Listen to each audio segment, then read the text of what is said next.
look at your whole entire health and the underlying causes and find out if you have a chemical problem, adrenal problem, a neurological problem, or maybe a combination of all three. So we can look at one situation, or we can take a look at your entire health. What would be a better value to you? And on those words, I'm just going to share with you, when you ask a person what would be a better value to you and they have to answer, they're now there for their entire health. There's not very many people that are going to say, well, you know, doc, if you can just get rid of just this one thing, that would be fine. I mean, generally speaking, most of them are going to say, hey, look, why don't you address the whole thing? Or they might ask questions. They might say, you know, look, Christina, do you think it's possible that it's chemical toxicity? Well, then that opens the door for just a huge amount of things that could happen. As far as them getting well in your office, you can actually end up communicating with them. Well, yeah, it's a possibility. You know, we ingest about 8,500 different chemicals in a week. And so some people are able to handle those. Some people have sensitivities to those. And some of the symptoms that you're sharing with me are completely related to chemical toxicity. I don't know, but we could do a test, or, you know, we could do a cleanse, find out. I mean, whatever it is that you do in your office is what you're going to address here if they ask that question.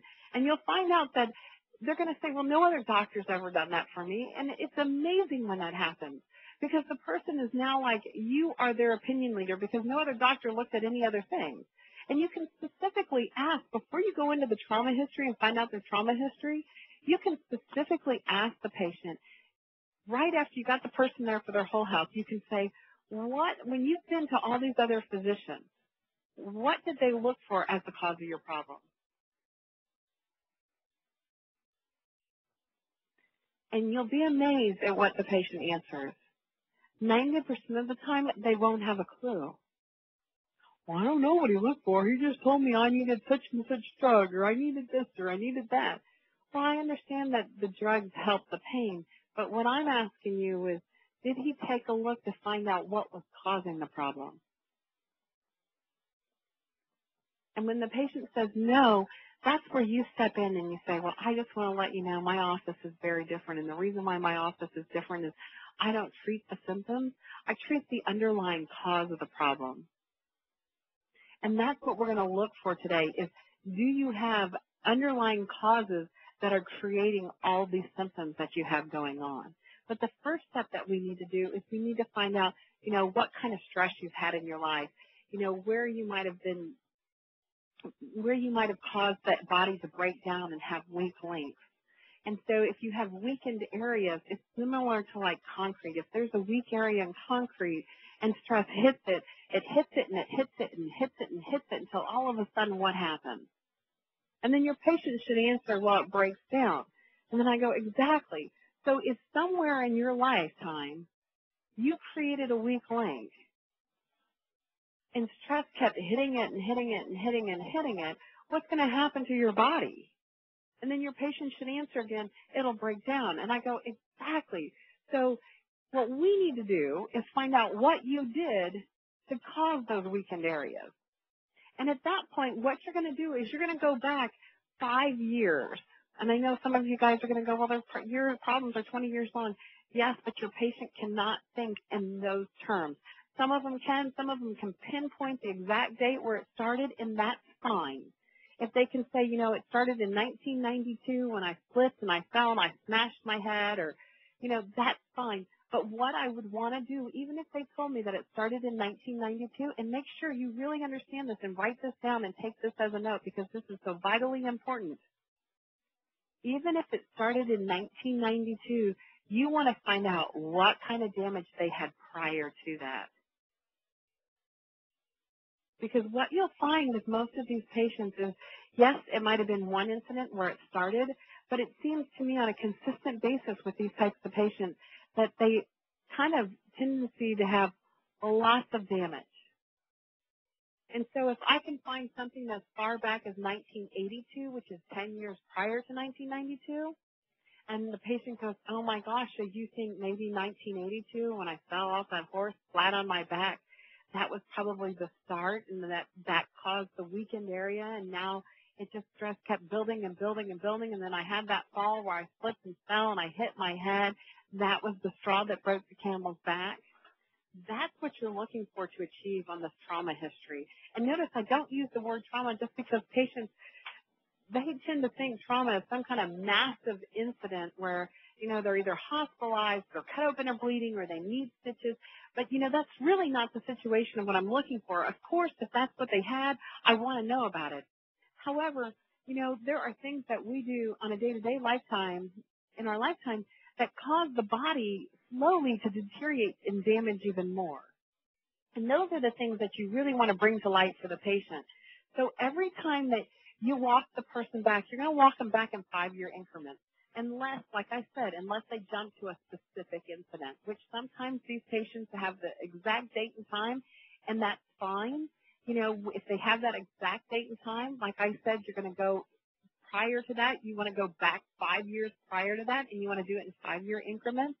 Every time they give you a condition upon which, that happens. Like, for example, if I'm talking to Jill and I said, Jill, so what I want to do is I want to take a look at the last 5 years.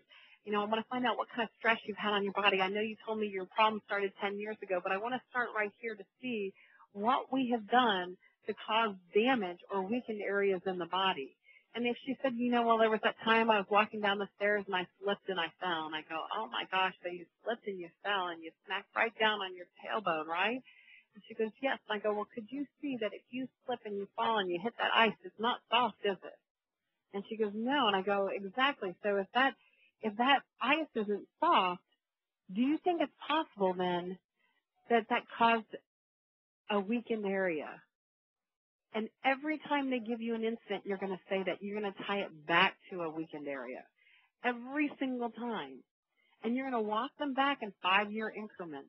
So if her condition started in 1992, like I said, you're going to go 5 years prior to that. Did you have any incidences there or any stress on the body there? Like, did you water ski? Did you snow ski? Did you have brothers or sisters? Did y'all ever get in a fight? And every time they give you an incident, oh, yeah, Christina, there was that time I was on the jet ski and I got thrown off and I skipped across the water.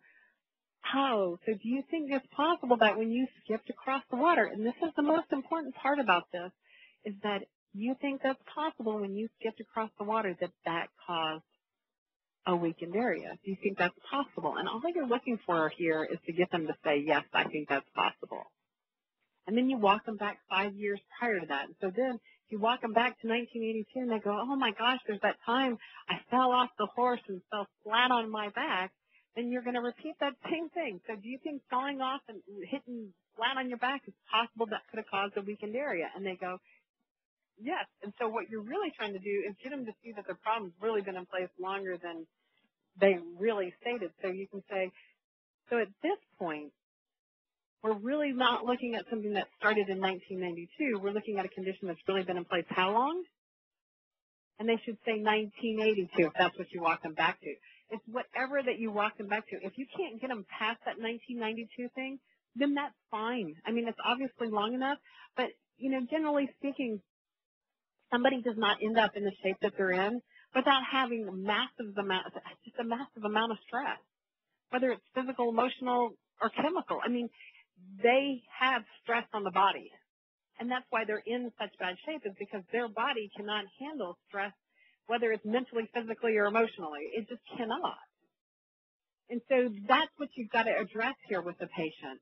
And so, listen, Jill, so if you've had, this amount of damage since 1982, can you see that your body's not able to handle stress? Whether it's a positive stress or negative stress doesn't matter. It keeps accumulating to the point where you're in the condition you're in today. Would that make sense to you? And you're going to ask that question, does that make sense to you? Because what you want to find out is, where is my patient coming from? So if that person right there said, well, no, that doesn't make sense to me, because I was da-da-da-da-da-da, whatever they run off, it lets you know really where that person's standing. There are going to be some NRCT patients, there might be a handful, that you do not want in your practice. And you'll find them because they'll be the ones that fight you on every single thing that you're trying to do to help them.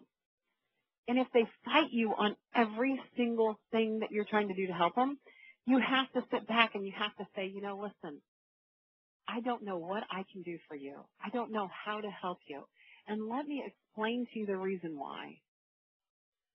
First, I have no idea whether or not you qualify for our type of treatment. That's number one.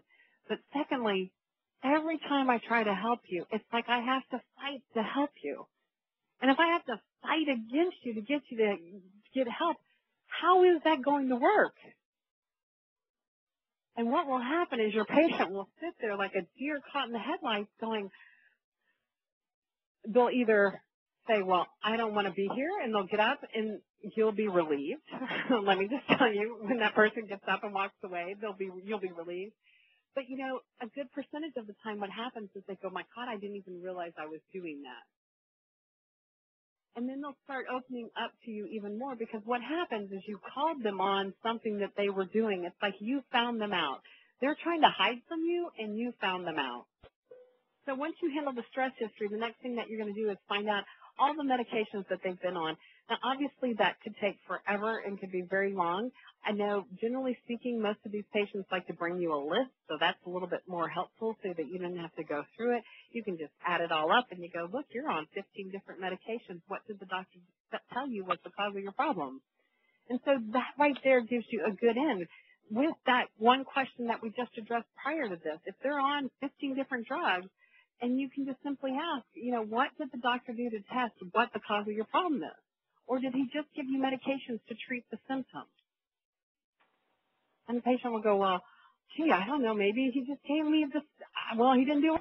Maybe he ran XYZ test. Well, what did it show? Well, it showed I had fibromyalgia. Well, what did he say was causing that fibromyalgia? So you're asking them questions that penetrate them to think. I'm telling you, these patients haven't had to think. People have just drugged them so greatly that it's like they just go in and they do whatever somebody says because there hasn't been a glimmer of hope, and so they get on that many drugs. So basically, if they didn't bring in a drug list, then your next step is going to be to find out, well, tell me everything that you're taking to help fix your condition. And so they'll spit off whatever drugs they are, and then you can address them. And the best thing to do to address the symptoms, the drugs, is to get the person to see they're only treating symptoms and that there's still an underlying cause. See, what you want to build yourself up to with an NRCT person, or regardless, even a regular patient, is that you focus on the cause of your problem, or on the patient's cause of the problem and not the symptoms, because they're treating the symptoms already. That's what they do. You have to set yourself different than anybody else. Any other physician that they've been to, you have to show why you are so different and what makes you so good. So one of the analogies I like to use here is I like to say, listen, I know that the medications help with the pain or they help address your condition, but let's just take a look at that real quick, Jill. If you severed and cut off all your medications today, what would happen? And of course she's going to say, well, my gosh, my condition would get really bad and it'd become worse and it'd become this and it'd become that.